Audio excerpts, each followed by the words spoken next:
दोस्तों आज के इस वीडियो में बिहार बोर्ड क्लास 6 संस्कृत का तृतीय पाठ का अध्ययन करेंगे, जिसका नाम है संख्या ज्ञानम। संख्या के जानकारी के बारे में लोग पढ़ेंगे। जैसा कि लिखा हुआ है, एका बालका पढ़ती, एक लड़का पढ़ता है पुल्लिंग के लिए। एका बालिका या बाला पढ़ती, एक लड़की पढ़ती है स्त्रीलिंग के लिए। उसके बाद है एकम पुष्पम विकसति, एक फूल खिलता है नपुंसक लिंग के लिए। दोस्तों यहाँ पे देखिए, यहाँ एका बालका पढ़ती एक लड़का पढ़ता है, एका बाला पढ़ती एक लड़की पढ़ती है। यहाँ एकम पुष्पम विकसति, एक फूल खिलता है। तीनों में एक है, लेकिन तीनों में तीन सेंटेंस है, तीन सेंटेंस में एक है, लेकिन एक का संस्कृत तीनों में अलग अलग हो गया है। जब लड़का रहता है यानी पुल्लिंग रहता है तो वहाँ पे एक का एका होता है। जब लड़की की बात आती है तो वहाँ पे एक का एका होता है। और नपुंसक लिंग अगर कोई शब्द रहता है तो वहाँ पे एक का एकम होता है। तो इससे आपको पता चल गया है कि किसके साथ क्या लगता है। पुल्लिंग के साथ क्या लगेगा, स्त्रीलिंग के साथ क्या होगा और नपुंसक लिंग के साथ क्या होगा। अब अगला देखते हैं। दौ अश्वौ धावता। दौ अश्वौ धावता का अर्थ हुआ दो घोड़े दौड़ते हैं, किसके लिए, पुल्लिंग के लिए। उसी तरह द्वय महिले गायते, द्वय महिले गायते का अर्थ हुआ दो महिला गाते हैं या गाती है, दो महिला गाती है। ये किसके लिए, स्त्रीलिंग के लिए। देखिए यहाँ पे दो का संस्कृत दौ है, किसके लिए, पुल्लिंग के लिए। और वहीं पे यहाँ पे स्त्री जाति के लिए दो के लिए द्वय का प्रयोग होता है। उसी तरह अगला है द्वय चक्रे भ्रमता, दो चक्के घूमते हैं, किसके लिए, नपुंसक लिंग के लिए। नपुंसक लिंग के लिए भी द्वय का प्रयोग किया जाता है। आगे है त्रय खगा कुजंती, तीन चिड़िया कुजती है। अब देखिए यहाँ पे पुल्लिंग है, पुल्लिंग के लिए त्रय का अर्थ होता है तीन, तीन को संस्कृत में पुल्लिंग जाति के लिए त्रय बोलेंगे, त्रय लिखेंगे। उसी तरह यहाँ पे देख लीजिए त्रिशा बालिका क्रीडंती, यहाँ पे जो इसका अर्थ हुआ कि तीन लड़कियां खेलती है। तो यहाँ पे जो तीन है, तीन को संस्कृत में त्रिशा बोलेंगे कब, जब सेंटेंस में हमको स्त्री जाति रहेगा, स्त्री रहेगा तो स्त्रीलिंग रहेगा तो। उसी तरह त्रीनी पत्रानी पतंते, तीन पत्ते गिरते हैं, किसके लिए, नपुंसक लिंग के लिए। जब नपुंसक लिंग रहता है तो वहाँ पे तीन का संस्कृत त्रीनी हो जाएगा। जब स्त्रीलिंग रहेगा तो वहाँ पे तीन का त्रिशा होता है। जब पुल्लिंग रहेगा तो वहाँ पे तीन का त्रय होगा। या इतना आपको समझ में आ गया। अब अगला देखते हैं। खटवाया चत्वारा पदा संति, खटिये को चार पैर होते हैं, किसके लिए, पुल्लिंग के लिए। यानी जब पुल्लिंग की बात हो तो वहाँ पे चार को चत्वारा बोलेंगे। अगला देखिए चत्रसा महिला भ्रमंती, किसके लिए, स्त्रीलिंग के लिए। चार महिला घूमती है, कब, जब शब्द हमको स्त्रीलिंग रहेगा। तो स्त्रीलिंग जब रहेगा तो चार को चतरसा होगा। उसी तरह अगला देखिए अत्र चत्वारि पुष्पाणि सन्ति, अत्र मतलब होता है यहाँ, यहाँ चार फूल है, किसके लिए, नपुंसक लिंग के लिए। यहाँ पे चत्वार, चार को क्या संस्कृत में प्रयोग करेंगे, चत्वारी। नपुंसक लिंग के लिए चार को संस्कृत में चत्वारी बोलते हैं। इतना समझ में आ गया। अब अगला देखिए पच पांडवा गच्छन्ति, पांच पांडव जाते हैं। उसके बाद है भ्रमस्य षष्ठ पदा सन्ति, भ्रमस्य का अर्थ हुआ भौरा को, भौरा को षष्ठ यानी छह पैर हैं। भ्रमस्य षष्ठ पदा सन्ति का मतलब हुआ भौरे को छह पैर हैं। उसके बाद देखिए सप्त तारका गगने भांति, सप्त का अर्थ होता है सात, तारका मतलब तारे, और गगने मतलब गगन में, भांति मतलब चमकता है या चमकते हैं। तो सात तारे आकाश में चमकते हैं। सप्त तारका गगने भांति का मतलब हुआ सात तारे आकाश में चमकते हैं। अगला है अत्र अष्ट फलानी संति, अत्र मतलब यहाँ होता है, अष्ट मतलब आठ, और फलानी मतलब बहुत सारे फल की बात कर रहा है, संति मतलब है। इस प्रकार इसका अर्थ हो जाएगा यहाँ 8 फल है। अगला देखिए तत्र नव पतंगा संति, तत्र मतलब होता है वहाँ, वहाँ 9 पतंग है।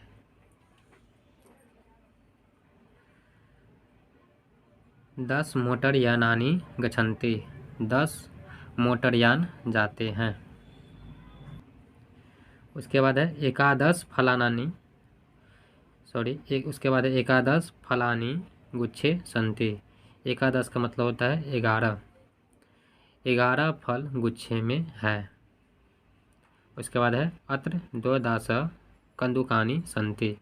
यहाँ 12 कंदुकानि का मतलब होता है गेंद। यहाँ 12 गेंद है। तत्र त्रयोदश पुस्तकानि सन्ति। वहाँ 13 पुस्तक है। चतुर्दश छात्रा नृत्यन्ति। 14 छात्र नाचते हैं। अब हम लोग शब्दार्थ करेंगे।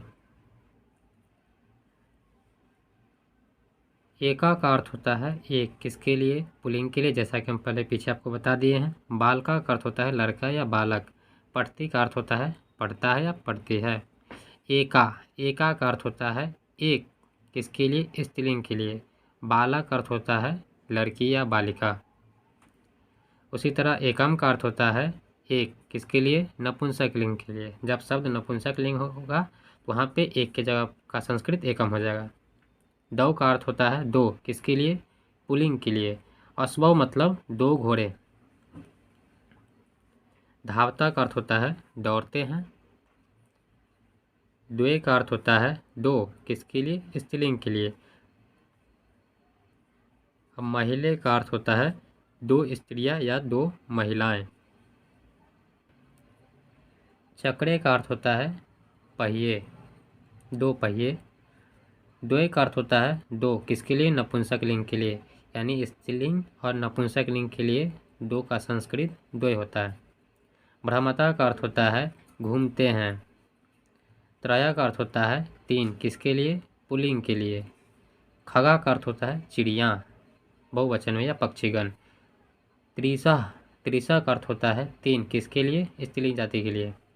क्रीडंती का अर्थ होता है खेलती है या खेलते हैं। त्रीनी का अर्थ होता है 3, किसके लिए? नपुंसक लिंग के लिए। जब शब्द नपुंसक लिंग होगा वहाँ पे 3 का संस्कृत जो होगा त्रीनी होगा। पत्रानी का अर्थ होता है पत्ते, बहुवचन में है। पतंती का अर्थ होता है गिरते हैं। पतती का अर्थ होता है गिरता है, जैसा कि पीछे आपको पढ़ा चुके हैं। चतवारा का अर्थ होता है 4, किसके लिए? पुल्लिंग के लिए। और पदा का अर्थ होता है पैर, किसके लिए? संति का अर्थ होता है।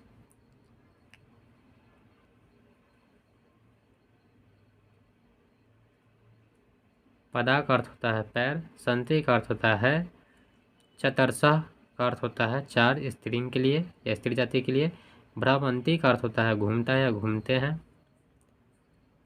वृक्षे का अर्थ होता है पेड़ में। चतवारी का अर्थ होता है 4, नपुंसक लिंग के लिए। पुष्पानी का अर्थ होता है फूल, बहुत सारा फूल की बात कर रहा है। पंच का अर्थ होता है 5।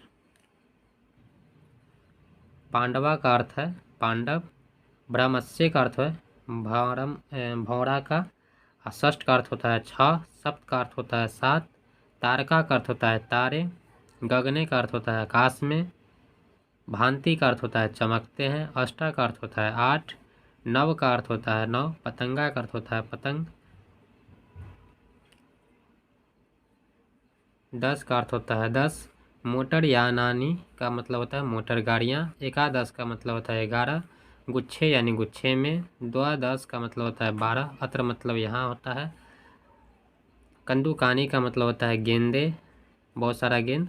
तत्र का मतलब होता है वहाँ। त्रयोदश का मतलब होता है 13। पुस्तकानी का अर्थ होता है किताबें या पुस्तकें। तिष्ठन्ति का अर्थ होता है रखी है।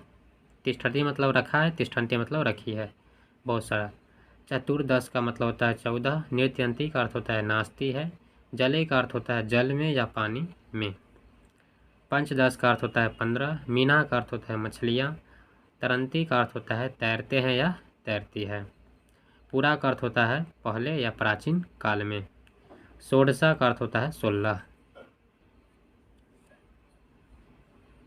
जनपदा का अर्थ होता है जनपद, आसन का अर्थ होता है थे, ईमानी का अर्थ होता है ये, किसके लिए? नपुंसक लिंग के लिए। सप्तदश का अर्थ होता है 17, चक्रानी का अर्थ होता है चक्के, चलंती का अर्थ होता है चलते हैं, और एतानी का अर्थ होता है ये, किसके लिए? नपुंसक लिंग के लिए। यहाँ पे ईमानी का अर्थ होता है ये, किसके लिए? नपुंसक लिंग के लिए। यहाँ पे एतानी का अर्थ होता है ये, नपुंसक लिंग के लिए। अष्टादश का अर्थ होता है 18, और पुरानी का अर्थ होता है पुराण। 19 का अर्थ होता है 19, बिसंती का अर्थ होता है 20, चटका का अर्थ होता है गुरैया, चिड़ैया, चिड़िया जिसको बोलते हैं। बिरहंती का अर्थ होता है बिहार करती है। इस प्रकार हम लोग इसका शब्दार्थ को देख ली। अब इसका व्याकरण को देखेंगे। व्याकरणम में दिया हुआ है कि लिंग संस्कृत शब्द 3 लिंगों में विभक्त है। लिंग के बारे में पढ़ेंगे। संस्कृत शब्द 3 लिंगों में विभक्त है, पुल्लिंग, स्त्रीलिंग और नपुंसकलिंग। लिंग सभी सुबंत शब्दों में अनिवार्य रूप से रहती है।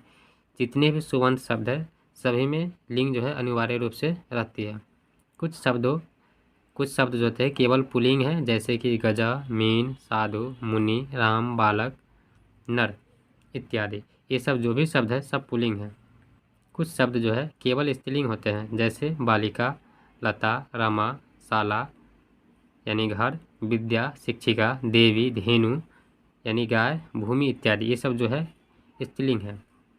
कुछ शब्द ऐसे भी होते हैं जो ओनली आपको नपुंसक लिंग होते हैं, जैसे कि फल, धन, पात्र, अंगड़ी, उपवन, वारी, दधी इत्यादि। दधी का अर्थ होता है दही। ये सब जो है नपुंसक लिंग होते हैं। कोश ग्रंथों में संस्कृत शब्द के लिंग बताए जाते हैं। विशेषण शब्दों का लिंग जो होता है उनके विशेष्य के अनुसार ही होता है, जैसा कि यहाँ पे दिया हुआ है, इसको हम देखेंगे। पुल्लिंग के बारे में पहले देखिए। अयम बालका चतुरा अस्ति, यह लड़का चतुर है। तो यहाँ पे देखिए बालका जो है पुल्लिंग है, बालक क्या है? बालक पुल्लिंग है, अतः उसके साथ जुड़े अयम और चतुरा दोनों पुल्लिंग में ही है।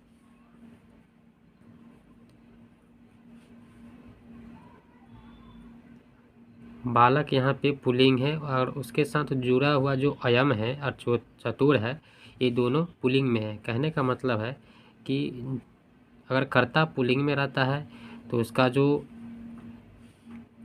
विशेषण होगा वो भी पुल्लिंग में होगा, और उसके साथ जो भी धातु जुड़ते हैं वो भी पुल्लिंग में होता है। उसी तरह हम लोग दूसरा देखेंगे। अयम गजा विशाला अस्ति, गजा के पुल्लिंग होने से अयम और विशाला भी पुल्लिंग है। यहाँ पे देखिए गजा क्या है? पुल्लिंग है। तो यहाँ पे अयम भी क्या है? पुल्लिंग है, और विशाला भी क्या है? पुल्लिंग है। अगर ये स्त्रीलिंग रहता तो ये भी स्त्रीलिंग हो जाता और ये भी स्त्रीलिंग हो जाता। यानी कहने का मतलब है कि कर्ता के अनुसार लिंग वचन बदलता है। अब अगला देखिए स्त्रीलिंग। इयम महिला कुशला अस्ति, यहाँ पे देखिए महिला स्त्रीलिंग है, अतः उसकी विशेषता बताने वाला कुशला शब्द भी क्या होगा? स्त्रीलिंग में है। यानी यम जो है, यम शब्द क्या है? स्त्रीलिंग है। यम महिला कुशला अस्ति यानी यह महिला कुशल है। इतना समझ में आ गया। उसके बाद है ईमा बालिका सुरूपा संति, यहाँ पे बालिका के अनुसार ईमा और सुरूपा स्त्रीलिंग बहुवचन में है, क्योंकि बालिका क्या है? बालिका बहुवचन में है। तो इसमें जो आपको धातु लगता है वो इसके अनुसार लगता है, यानी कर्ता के अनुसार लगता है। अगर कर्ता बहुवचन में होगा तो इसके साथ जो धातु लगता है वो भी बहुवचन में होगा, शब्द रूप जो लगता है वो बहुवचन में होगा। यानी कर्ता के अनुसार लिंग वचन बदलते रहता है।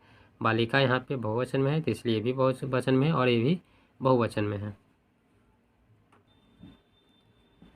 अब नपुंसक लिंग के बारे में देखिए। इदम पुष्पम सुंदरम अस्ति, यह फूल सुंदर है।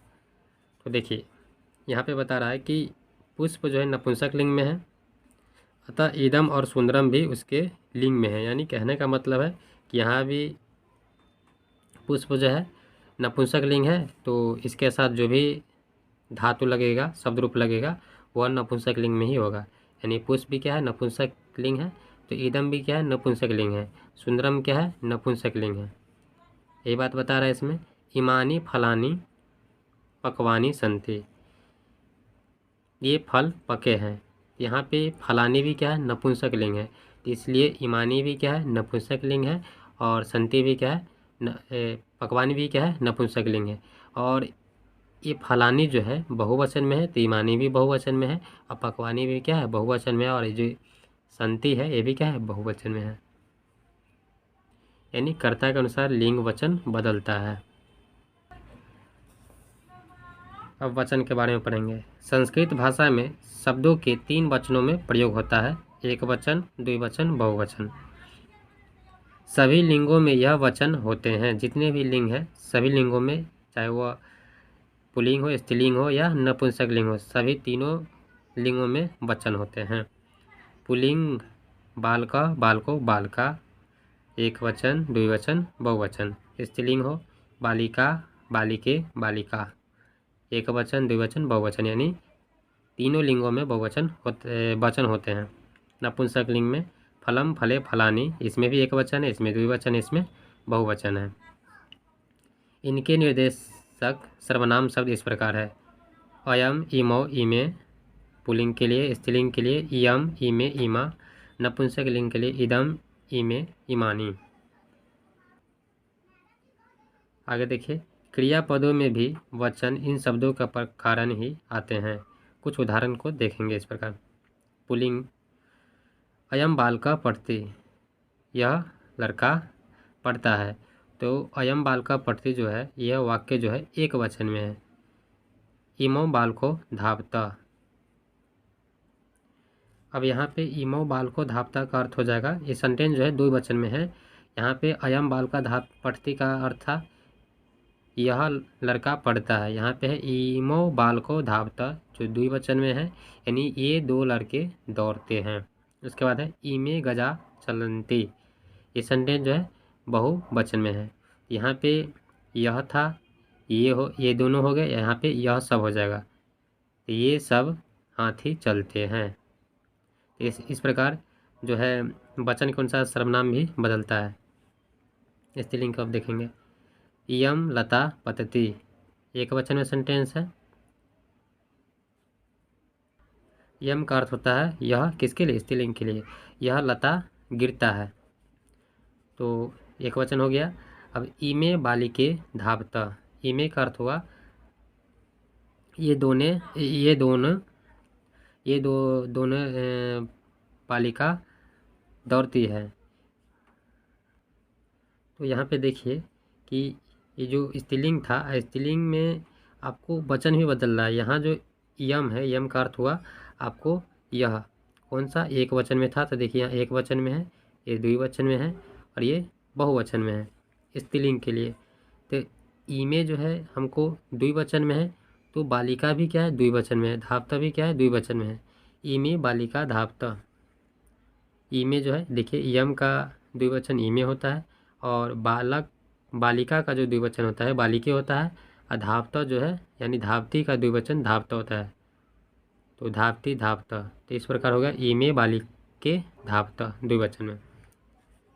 उसके बाद है इमा महिला गायंती, ये सेंटेंस जो है बहुवचन में है। तो यहाँ पे देखिए स्त्रीलिंग के लिए यम, इमे, इमा, बहुवचन में इमा है।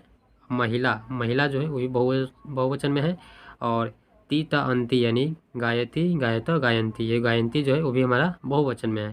तो इमा महिला गायंती, ये बहुवचन में सेंटेंस बना। अगर हमारा जो शब्द है कर्ता है वह अगर बहुवचन में होगा तो उसके साथ जो भी धातु शब्द रूप लगता है, क्रिया लगता है, वो भी हमारा बहुवचन में ही होगा। अब नपुंसक लिंग के बारे में पढ़ेंगे। इदम पुष्पम शोभनम अस्ति, यह फूल शोभनीय है या सुंदर है। तो देखिए सेंटेंस जो है एक वचन में है, किसके लिए, नपुंसक लिंग के लिए। इदम का अर्थ होता है यह, किसके लिए, नपुंसक लिंग के लिए। तो इस यहाँ पे इदम जो है एक वचन में है, तो पुष्प भी क्या है एक वचन में, और शोभनम जो है वो भी क्या है एक वचन में, अस्ति भी क्या है एक वचन में है। इदम पुष्पम शोभनम अस्ति, यह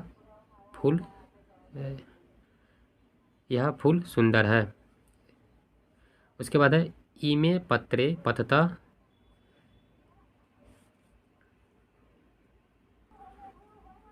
तो यहाँ पे देखिए कि जो सेंटेंस है द्विवचन में है, तो इदम का द्विवचन क्या है? ईमे। और वहाँ पे पत्र का जो द्विवचन होता है पत्रम पत्रे, तो द्विवचन पत्र का क्या हो जाएगा? पत्रे।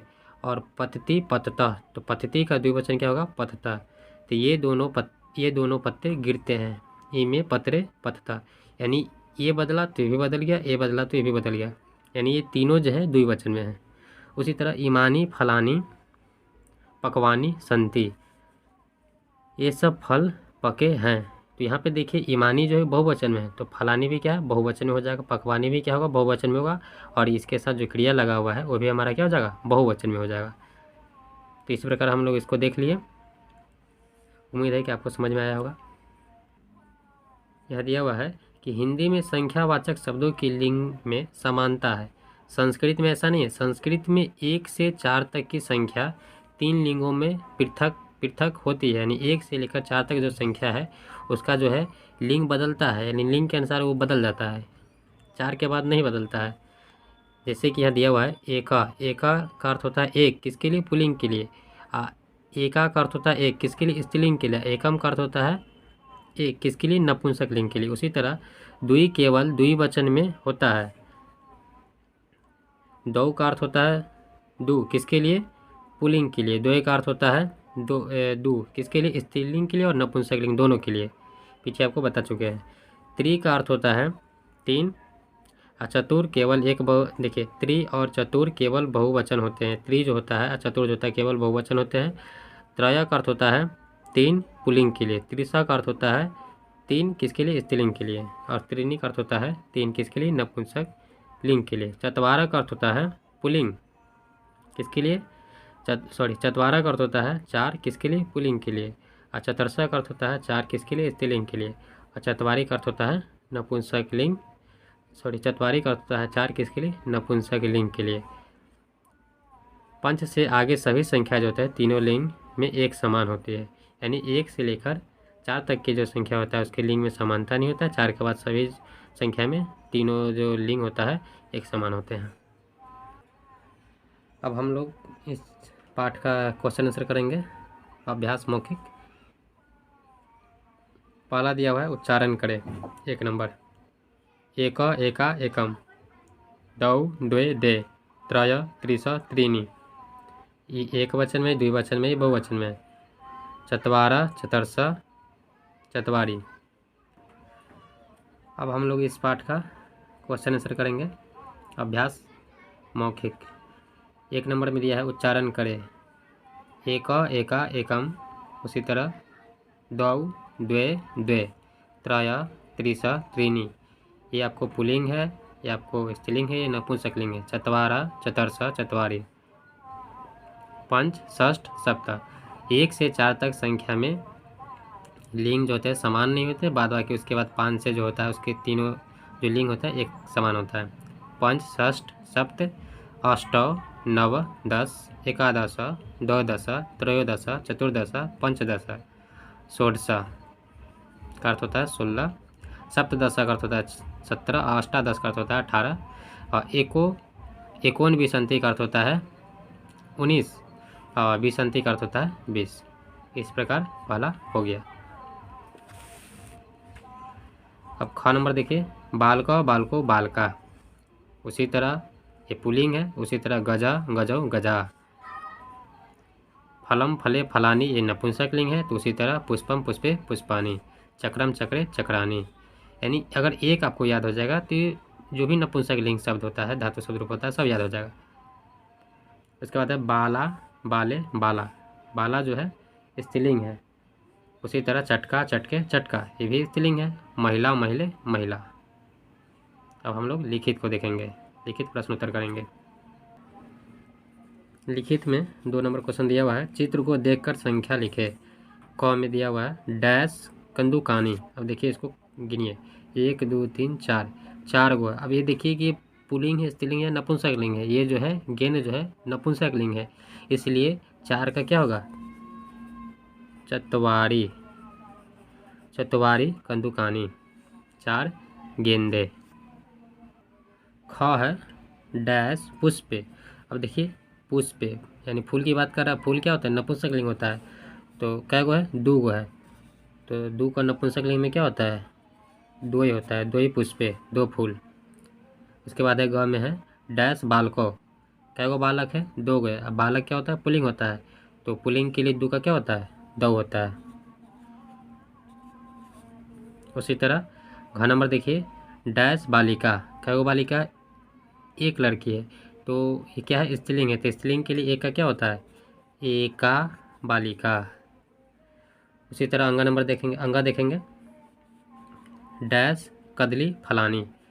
अब देखिए इसको गिनिए, 2 4 5, कितने केले हैं? 5 केले हैं, तो यहाँ पे लिखेंगे पंचा, पंचा कदली फलानी, यानी 5 केले। अब हम क्वेश्चन नंबर 3 करेंगे। नीचे लिखी संख्याओं के संस्कृत पद लिखे, यानी जो हिंदी में लिखा है उसको संस्कृत में लिखना है। 11 को क्या बोलते हैं संस्कृत में? एकादश बोलते हैं। उसी तरह 7 को लिखेंगे, 7 को संस्कृत में क्या बोलते हैं? सप्त बोलते हैं। 5 को पंच बोलते हैं। 13 को त्रयोदशा बोलते हैं, 13 को त्रयोदशा लिख देंगे।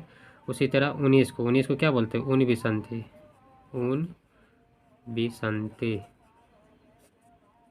उसी तरह 8 को क्या बोलते हैं संस्कृत में? अष्ट। और उसी तरह 15 को क्या बोलते हैं? पंचदशा, पंचदश बोलते हैं, पंचदश लिख देंगे। उसी तरह 18 को संस्कृत में क्या बोलते हैं? अष्टदशा, अष्टादश। 18 को संस्कृत में क्या बोलते हैं? अष्टादश। इस तरह 3 नंबर हो गया। इससे पहले हम इस पिछले वीडियो में 2 चैप्टर को करा चुके हैं, अगर आप लोग नहीं देखें तो उस वीडियो को भी देख लें। अब क्वेश्चन नंबर 4 क्या है? निम्नांकित संख्याओं को बढ़ते क्रम में पुनः लिखे, यानी जो आपको जो नीचे संख्या दिया हुआ है उसको बढ़ते क्रम में लिखना है, यानी छोटा से बड़ा की ओर ले जाना है। तो सबसे पहले देखिए, इसमें पंच, अष्टादश, द्वादश, नव, त्रयोदश, सप्त और एकादश, अष्ट दिया हुआ है। तो इसमें सबसे छोटा कौन है? सबसे छोटा क्या है? सबसे छोटा इसमें पंच है, यानी 5 है। तो सबसे पहले क्या लिखेंगे? पंच। उसके बाद क्या लिखेंगे? सप्त। 5 के बाद 7 इसमें बड़ा है उससे, और फिर उससे बड़ा कौन है? अष्ट है। अष्ट, अष्ट के बाद क्या लिखिएगा? नव लिखिएगा। और नव के बाद इसमें कौन बड़ा है? एकादश है। एकादश के बाद द्वादश हो जाएगा, द्वादश के बाद त्रयोदश है, त्रयोदश के बाद अष्टादश। तो इस प्रकार आप लोग कर लीजिएगा। अब प्रश्न संख्या 5 करेंगे। इसमें क्या है? वर्णों को जोड़कर शब्द लिखे, जैसा कि दिया हुआ है क जोड़, री जोड़, स जोड़, न जोड़, अ से क्या बनेगा? क में री जोड़िएगा तो क्री बनेगा, स में न, स और न को जोड़कर स ही बनता है। और अब हम लोग क्वेश्चन नंबर 5 करेंगे। वर्णों को जोड़कर शब्द लिखे, जैसा कि दिया है पहला यथा में जैसे दिया हुआ है क जोड़ री जोड़ स जोड़ न जोड़ अ से क्या बनेगा? कृष्णा बनेगा, यानी क में री जोड़िएगा तो क्री बनेगा, और स का स रहेगा, और न में अ जोड़ेंगे तो नह बनेगा, यानी एक साथ जोड़ेंगे तो कृष्णा बनेगा। उसी तरह क दिया हुआ है ब जोड़ आ, बा, और ल जोड़ अ से ल, और क जोड़ अ से क, क्या बनेगा? बाल क। एक साथ जोड़ देंगे तो क्या बनेगा? बाल क। उसी तरह ख देखेंगे, प जोड़ अ से प बनेगा, त जोड़ अ से त बनेगा, और न और त जोड़ ई एक साथ जोड़ेंगे तो क्या बनेगा? पतंती। क्या बनेगा? पतंती। न जोड़ री से नृ, और त य आ म एक साथ जोड़ेंगे तो नृत्यम बनेगा, नृत्यम। उसी तरह घ देखिए, व जोड़ अ और र जोड़ स जोड़ आ एक साथ जब जोड़ दीजिएगा तो व जोड़ अ से व रसा, क्या बनेगा? वर्षा बनेगा। अब अगला 6 नंबर देखेंगे। उचित शब्दों से रिक्त स्थानों को पूर्ति करें।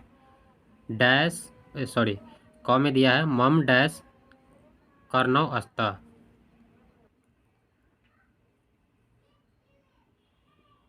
क में दिया हुआ है मम डैश कर्णव अस्त। तो इसमें ये पहले ये देखिए कि कर्णव अस्त, यानी ये द्विवचन में सेंटेंस है, तो यहाँ जो हम संख्या लिखेंगे वो द्विवचन में ही होना चाहिए। तो यहाँ पे क्या भराएगा, सबसे पहले ये भी देखना है कि ये जो कर्ण है यानी कान है वो पुल्लिंग होता है या स्त्रीलिंग होता है या नपुंसकलिंग होता है। तो कान जो होता है वो नपुंसकलिंग होता है। तो यहाँ पे क्या भरेंगे, मम द्वय कर्णौ स्त, यानी मुझे 2 कान हैं। उसके बाद ख गजस्य डैश पदा भवन्ति, यानी ये गजस्य यानी हाथी को, तो हाथी क्या होता है, पुल्लिंग होता है। तो उसके कितने पैर होते हैं, तो 4 होते हैं। तो यहाँ पे क्या लिखेंगे, गजस्य चत्वारः पदा भवन्ति, यानी हाथी को 4 पैर होते हैं। यहाँ पे चत्वारा क्यों लिखे, क्योंकि ये पुल्लिंग है इसलिए चत्वारा लिखे हैं।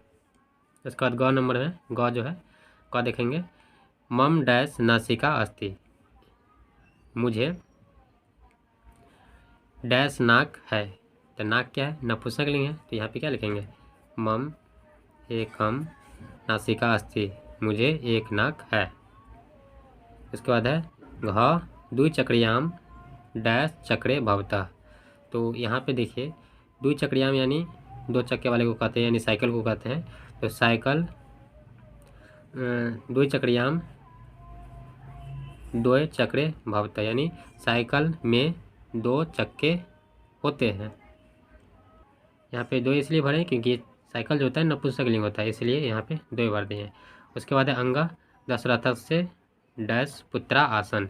अब दशरथ क्या है, पुल्लिंग है। तो यहाँ पे चत्वारा भरेंगे, चत्वारा, दशरथ से चत्वारा पुत्र आसन, दशरथ के 4 पुत्र थे। इस प्रकार हमारा 6 नंबर बन गया। अब अगला 7 नंबर प्रश्न उत्तर को देखेंगे। 7 नंबर में है रेखा खींचकर मिलान करें। षष्ठ, 1 नंबर में दिया हुआ है षष्ठ। षष्ठ से किसको मिलाएंगे, तो षष्ठ ऋतवा, 1 को अंग से मिला देंगे। पंच, पंच को पांडवा से मिलाएंगे, 5 पांडवा। दौ, दौ हस्त, दौ हस्तौ 2 हाथ। एकम, तो एकम देखिए नपुंसकलिंग है। यहाँ पे देखिए मुखम, एकम मुखम, 1 मुख। तो 4 को ग से मिला देंगे। त्रय, त्रय देवा, 3 देव। चत्वारा, चत्वारा को वेदा से मिला देंगे, चत्वारा वेदा यानी 4 वेद। तो दोस्तों इस प्रकार हमारा तीसरा चैप्टर संस्कृत का ख़त्म हो जाता है। अगर आपको वीडियो अच्छा लगता है तो वीडियो को लाइक करें, मेरे चैनल को सब्सक्राइब करें। धन्यवाद।